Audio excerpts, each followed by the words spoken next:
प्रधानमंत्री मोदी की जीत के लिए स्पेशल पूजा कर रहे थे। गॉडेस काली को अपना खून चढ़ाना चाह रहे थे कि गलती से उन्होंने अपनी उंगली काट दी।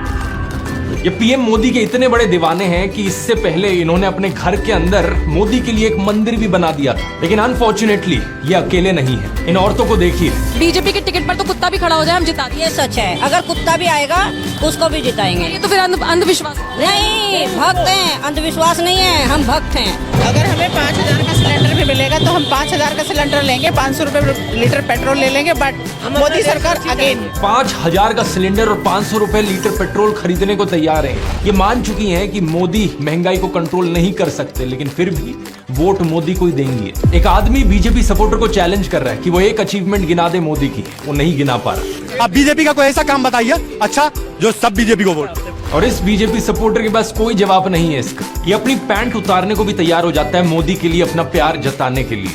40-50 लोगों के बीच में चैलेंज भी फटा हुआ है, ये चेक करा दे। ये आपका पैंट उतरवाने के चक्कर में वोट दोगे बीजेपी को? अगर मेरा दे दोगे ना, चलो उतार लो, सर लगा लो, उतार दो मोदी जी के लिए। यूट्यूब रिपोर्टर प्रवीण गौतम ने ग्राउंड पर जाकर जब एक अंकल से बात करी इन्फ्लेशन को लेकर, तो उन्होंने कहा कि उन्होंने बनियान पहननी छोड़ दी। महंगाई मेरे हिसाब से कोई ज्यादा नहीं हुई। अब मैं 10 साल से बनियान नहीं पहन रहा, ये देखो आप। पेट्रोल के दाम को लेकर कहते हैं कि लोगों को मोटरसाइकिल की जगह साइकिलें यूज करनी शुरू कर देनी चाहिए। मतलब आम आदमी बाइक पे ना चले, साइकिल पे चल। तो किसी ने बनियान पहननी बंद कर दी, किसी का अंडरवेयर फट गया। लोग जानते हैं कि लोकतंत्र कितना खतरे में है, लेकिन फिर भी कुछ लोग यहाँ अपना वोट बदलने को राजी नहीं। वोट अभी भी मोदी को ही देंगे। इस मोदी सपोर्टर का देखो क्या कहना था। सरकार जैसा कहेगी वैसा मान लेंगे, अपने विवेक का इस्तेमाल नहीं करेंगे। तो पढ़ा लिखा होने का मतलब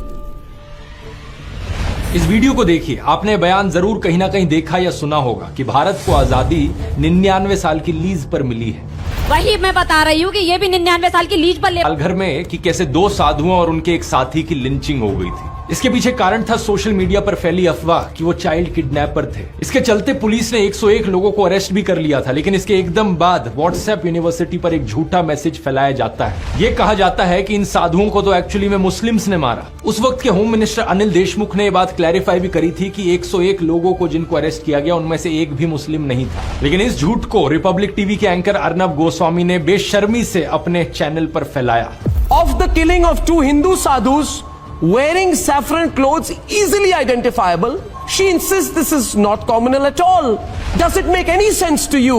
नतीजा ये हुआ कि अर्नब के खिलाफ एक एफआईआर दर्ज करी गई। सेम कहानी है अमीश देवगन की। न्यूज 18 के एक और एंकर, इन्होंने बहुत ही गंदी भाषा का इस्तेमाल किया सूफी सेंट ख्वाजा मोइनुद्दीन के खिलाफ। बाद में एक अपॉलॉजी भी ट्वीट करी थी, ये कहते हुए कि एक्चुअली में अलाउद्दीन खिलजी की बात करना चाह रहे थे, लेकिन बाय मिस्टेक इनके मुंह से ख्वाजा मोइनुद्दीन निकल गया। लेकिन इस चीज को लेकर इनके खिलाफ एक एफआईआर दर्ज करी गई और सुप्रीम कोर्ट ने यह भी कहा कि इन्हें ट्रायल फेस करना होगा। एक और एग्जाम्पल देखो, सुधीर चौधरी जब ये जी न्यूज पर काम करते थे, एक बड़ा ही नॉनसेंस फ्लो चार्ट व्हाट्सएप पर वायरल हो रहा था, जिसमें एक झूठी थ्योरी दिखाई जा रही थी कि कैसे अलग अलग तरीके के जिहाद होते हैं। हार्ड जिहाद, सॉफ्ट जिहाद, कट्टर जिहाद, वैचारिक जिहाद है, इकोनॉमिक जिहाद, आर्थिक जिहाद, हिस्ट्री जिहाद, मीडिया जिहाद। सुधीर ने बड़ी बेशर्मी से इस व्हाट्सएप यूनिवर्सिटी के झूठ को अपने टीवी प्रोग्राम पर दिखाने की कोशिश करी, लेकिन नतीजा इनके खिलाफ एक एफआईआर दर्ज हो जाती है इसको लेकर। तो गोदी मीडिया के एंकर्स अपनी तरफ से कोशिश पूरी करते हैं झूठी खबरें फैलाने की, समाज में नफरत का जहर घोलने की, रुपए के गिरने के फायदे बताते हैं, महंगाई पर सरकार को डिफेंड करते हैं। रुपए के गिरने के अगर नुकसान है तो कुछ फायदे भी हैं। युवाओं को बेरोजगारी के लिए जिम्मेदार ठहराते हैं, आम जनता को मुफ्तखोर बताते हैं, किसानों को खालिस्तानी बताते हैं। लेकिन इन सब के बाद भी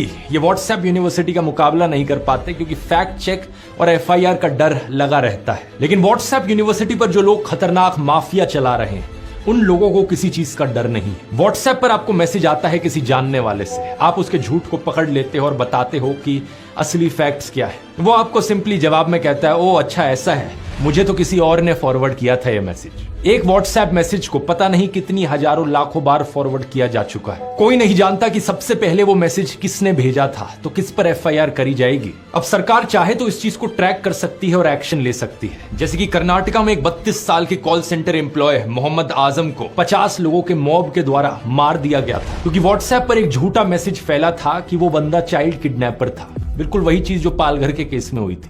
लेकिन यहाँ क्योंकि सरकार और पुलिस ने एक्शन लिया, तो 25 लोग जो उस भीड़ का हिस्सा थे उन्हें अरेस्ट किया जाता है और पता लगाया जाता है कि एक्चुअली में ये मैसेज कहां से निकल कर आया था। जिस व्हाट्सएप ग्रुप में ये मैसेज फैलाया गया, उस ग्रुप के एडमिन को भी अरेस्ट किया गया। तो सरकार चाहे तो इस झूठों की फैक्ट्री को तुरंत बंद कर सकती है, लेकिन प्रॉब्लम पता है क्या है? चिंगारी कोई भड़के तो सावन उसे बुझाए, सावन जो आग लगाए तो उसे कौन बुझाए। जब इस व्हाट्सएप माफिया को चलाने वाला खुद बीजेपी आईटी सेल है तो बीजेपी की सरकार उसे क्यों रोकेगी? सिंगापुर के एक न्यूज चैनल ने हाल ही में एक डॉक्यूमेंट्री निकाली थी जिसमें उन्होंने बीजेपी आईटी सेल के एक एम्प्लॉय का इंटरव्यू किया था।